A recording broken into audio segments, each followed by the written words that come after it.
সেই প্রশ্নগুলো তিনিও কিন্তু করেছেন যে শীর্ষ সন্ত্রাসীদেরকে ছেড়ে দিচ্ছে সরকার, তারপরে এইভাবে আওয়ামী লীগ নেতা কর্মীদের।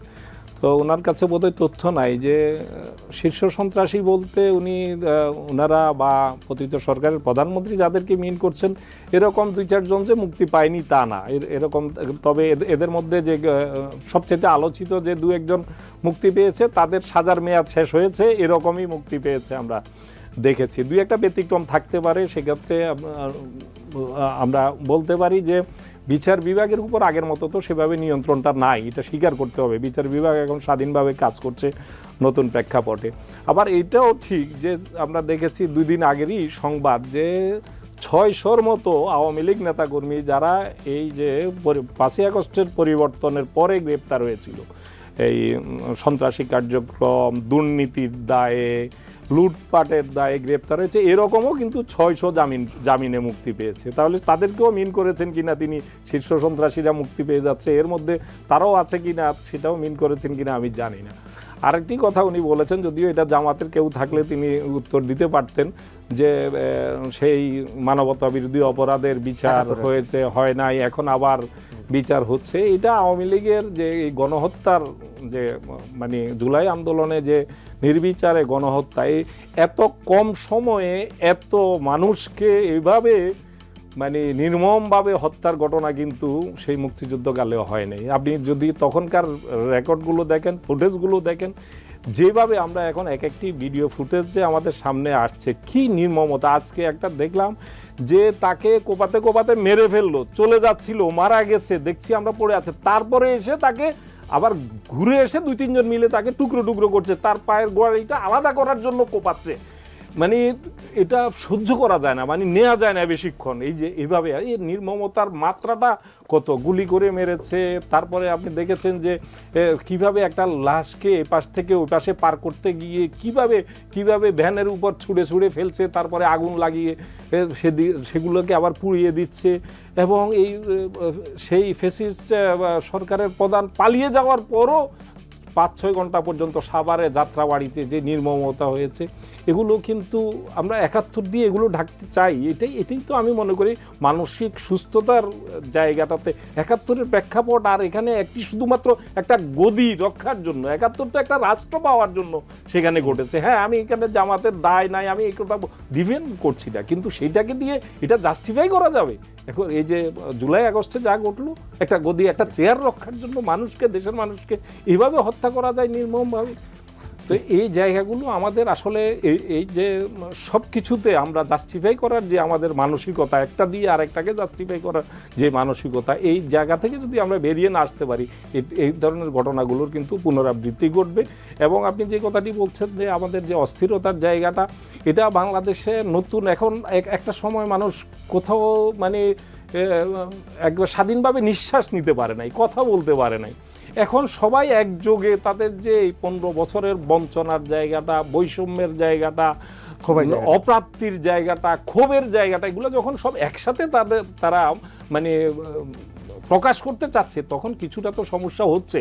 এবং এটা হওয়াটা অস্বাভাবিক না। আমি ব্যক্তিগতভাবে একজন সংবাদকর্মী হিসেবে, রাজনীতির পর্যবেক্ষক হিসেবে একটা পর্যায়ে তো আমি বিশ্বাস করতে শুরু করেছিলাম যে এই দেশ অন্য কারো হাতে গেলেও চালানোর যোগ্য থাকবে না, কেউ চালাইতে পারবে না, এমন জায়গায় নিয়ে গেছে। প্রশাসন বলেন, বাহিনীগুলো বলেন, দলীয়করণের মাত্রাটা এমন পর্যায়ে চলে গেছে, কারো পক্ষে চালানো অর্থনীতিটা ফোকলা করে ফেলেছে। এতগুলো ব্যাংক, একটা গ্রুপ 60টা ব্যাংকের মাধ্যমে 70-80 হাজার কোটি টাকা, লক্ষ কোটি টাকা পাচার করে নিয়ে গেছে।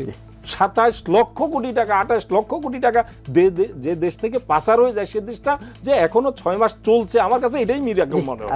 আবার আসবো আপনার কাছে, মাহিনা সরকার, আপনার কাছে যেটা জানতে চাইব, অনেকে বলছেন যে দেশকে অস্থিতিশীল করতে বা বহির্বিশ্বে একটা বাংলাদেশ সম্পর্কে বাজে একটা ধারণা দেওয়ার জন্যই উদ্দেশ্যপ্রণোদিতভাবে আওয়ামী লীগ এই যে আপনার উস্কানি দিচ্ছে। আজকে বিএনপির মহাসচিব মির্জা ফখরুল ইসলাম আলমগীর, তিনি আমেরিকা থেকে এসেছেন, তিনি এয়ারপোর্টে কথা বলেছেন, তিনিও বলেছেন যে আমরা যেন আওয়ামী লীগের এই পাতা ফাঁদে পা না দিই। তাহলে কি শিক্ষার্থীরা বা আপনারা যদি বলি এই পাতা ফাঁদে পা দিয়ে দিলেন আওয়ামী লীগের? না, বিষয়টা আসলে এরকম নয়। আসলে শুরু থেকেই আমরা দেখতে পাচ্ছি উনি ওনার জায়গা থেকে ঠিক হতে পারেন, কারণ যারা বিএনপির মুখপাত্র হিসেবে ভূমিকা পালন করছেন, মির্জা ফখরুল ইসলাম আলমগীর, উনি কিন্তু বলা চলে এই মুহূর্তে বিএনপির বাংলাদেশে থাকা মুখ্য ব্যক্তি। তো ওনার পলিটিক্যাল অভিজ্ঞতা অনেক বেশি, সেই জায়গা থেকে ঠিক হতে পারে। কিন্তু পাতা ফাঁদে পা দেওয়া বা এ জাতীয় কোনো কিছু আসলে না। দেখুন, আসলে একটি যদি আপনি ইট মারেন তাহলে কিন্তু পাটকেল খেতে হবে, এটি একটি চিরন্তন সত্য বিধায়ী একটি প্রবাদে পরিণত হয়েছে।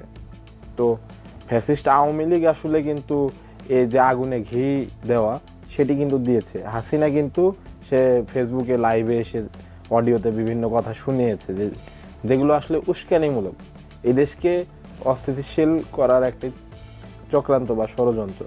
এখন এইখানে ওনার কথার প্রেক্ষিতে কিছু কথা বলতে হয়, যে কথাগুলো হয়তো উনি বলতে পারতেন।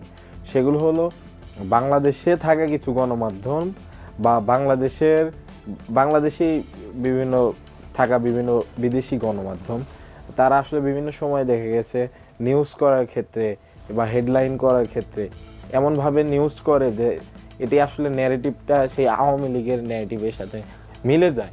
সেক্ষেত্রে কিন্তু এদেরও দায় আছে, কারণ বাংলাদেশে যে ঘটনাটি দেখেনি বা বিদেশে বসে যে বাংলাদেশের সার্বিক পরিস্থিতি পর্যবেক্ষণ করছে, সে কিন্তু ওই হেডলাইন বা ওই কথাগুলোই পড়বে গণমাধ্যমে যেগুলো আসছে। কারণ গণমাধ্যমের মূল কাজ হলো ঘটনাগুলো মানুষের কাছে জানানো, সঠিকভাবে উপস্থাপন করা। যখন তারা সঠিকভাবে লিখছে না বা ছাপছে না, তখন কিন্তু তাদের কাছে ভুল মেসেজটি চলে যাচ্ছে।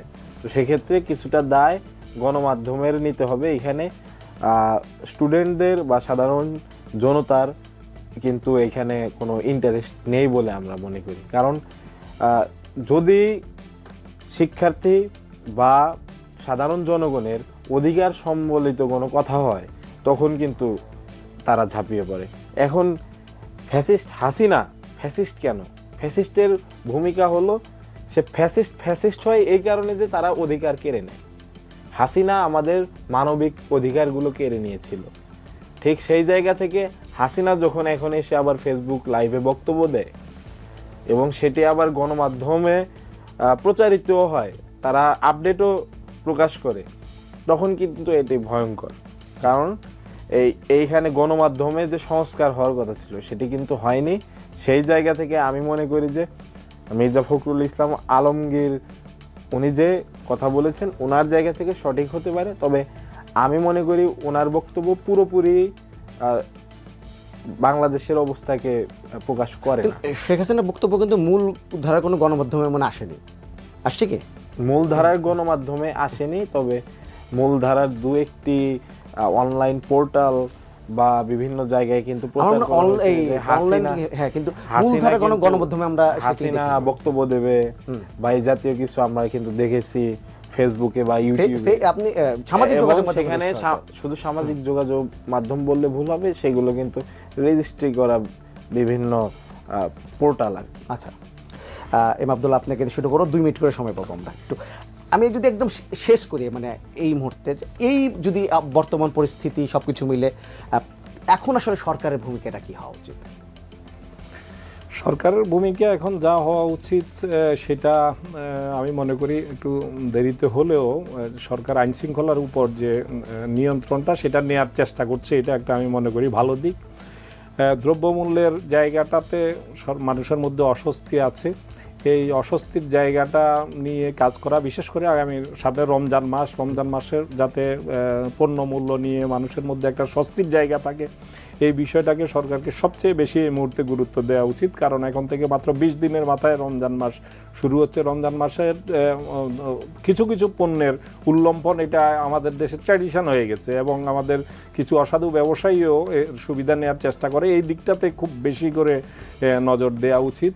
এবং অর্থনীতির জায়গাটাতে যে কথাটা অর্থ উপদেষ্টা নিজেই স্বীকার করেছেন যে আমরা খুব স্বস্তির জায়গায় নিতে না পারলেও অন্ততপক্ষে লুটপাটটা থামানো গেছে, স্থিতিশীল অবস্থায় রাখা গেছে, এটা সত্য। আমি ব্যক্তিগতভাবে আমি ইকোনমিক সেক্টরে দীর্ঘদিন কাজ করেছি। অর্থনৈতিক সূচকগুলো যদি আমরা দেখি তাহলে যেই জায়গাটাতে খুব বেশি স্বস্তির জায়গা না থাকলেও কিন্তু এখানে অন্ততপক্ষে গত 6 মাসে ব্যাংক থেকে কোনো লুটের ঘটনা তো নতুন করে ঘটে নাই। এটা একটা ভালো দিক। শিল্প কারখানার জায়গাটাতে অস্বস্তির জায়গা আছে, যে সেখানে গ্যাস সরবরাহ, জ্বালানি সরবরাহের ক্ষেত্রে সংকটের জায়গাটা আছে, এদিকে খুব বেশি নজর দেওয়া দরকার। এখানে আমি বিশেষ করে জোর দিতে চাই, জ্বালানি উপদেষ্টার উপর 5টি বিভাগকে চাপিয়ে দেওয়া হয়েছে।